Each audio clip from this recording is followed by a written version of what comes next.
Alors, à propos d'héroïsme, moi je vais vous parler d'une femme que j'ai rencontrée en 2009. Je sais pas comment elle s'appelle. C'était sur le périph' en région parisienne. J'étais allée chercher ma mère à l'aéroport. On était en plein été, c'était au courant du mois d'août, donc il y avait beaucoup de monde. Et dans mon rétro, j'ai vu une moto qui arrivait vraiment très vite. Donc je me suis décalée vers la droite. Dans la voiture de devant, il y avait mon père et mon frère qui se sont également décalés vers la droite parce que mon père a aperçu le motard qui arrivait à toute vitesse. Et malheureusement, une voiture un peu devant, elle s'est pas décalée. Et le motard lui a foncé dedans. Il n'a pas réussi à se faufiler entre les fils. Et on l'a vu s'élever dans le ciel comme une marionnette désarticulée, avec les bras et les jambes qui allaient dans tous les sens. Et il est retombé au sol entre deux voitures, on ne sait pas comment. Tout le monde a réussi à se décaler sur le bas-côté, sur la bande d'arrêt d'urgence. Et, euh, et il s'est levé, cet homme, ce motard, dans une colère noire. Il a arraché son casque et il s'est mis à hurler: Il est où? Il est où? Je vais lui casser la figure. Il était vraiment très en colère après la voiture qui s'était pas décalée.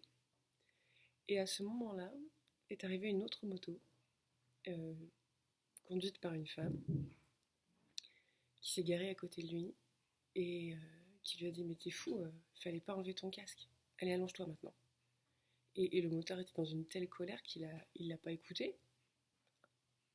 Et puis, vu la façon dont il se regardait, il se connaissait pas. Et la femme lui a dit: Bon, maintenant tu m'écoutes, je suis infirmière, je suis motard, tu fais ce que je te dis. Et le jeune homme n'arrivait pas à se calmer. Alors elle l'a pris par les épaules et, allez savoir comment, elle a réussi à avoir la force de faire qu'il se couche par terre. Et on l'a vu lui faire les premiers soins. Elle lui a testé les réflexes. Elle lui a demandé de répondre à plein de questions. Elle était à genoux contre lui et lui était couché sur le sol, tremblant de colère, de peur. Et quand le conducteur de la voiture dans laquelle il est rentré s'est approché de lui pour savoir comment il allait, on a tous cru qu'il allait se lever d'un bond pour lui casser la figure comme il l'avait promis, et pas du tout.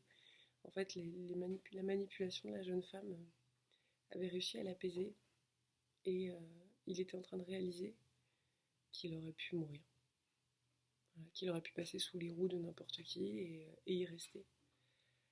Et il s'est mis tout à coup à pleurer. On a vu la jeune femme qui était au téléphone et qui appelait les pompiers. Comme elle est infirmière, elle avait déjà bien avancé le travail, elle avait réussi à prendre son pouls, à s'assurer qu'il avait tous les réflexes.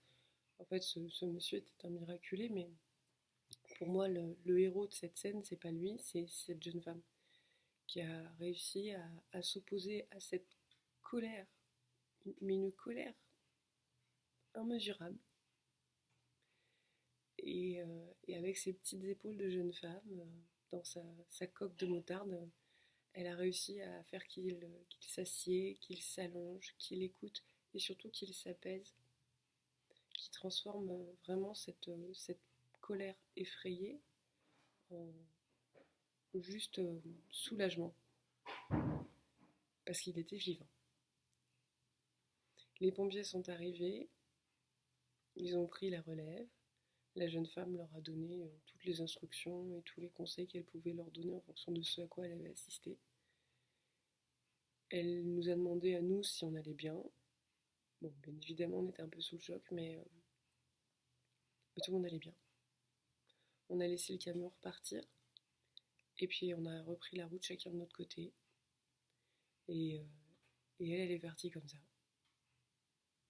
Comme si de rien n'était, comme si c'était normal de réussir à calmer une boule de feu et faire en sorte que la circulation se déroule au mieux pour tout le monde. Donc de ce que je garde de cette histoire, c'est qu'en fait, il faut juste trouver les bonnes paroles et les bons gestes. Et, on peut être plus fort que n'importe qui ou n'importe quoi. Et elle s'est mise en danger parce que la colère du motard était tellement démesurée qu'il aurait pu la blesser, il aurait pu lui faire du mal, mais elle n'a pas eu peur. Et elle s'est mise en danger elle-même et elle a fait en sorte de le protéger. Et je trouve ça formidable.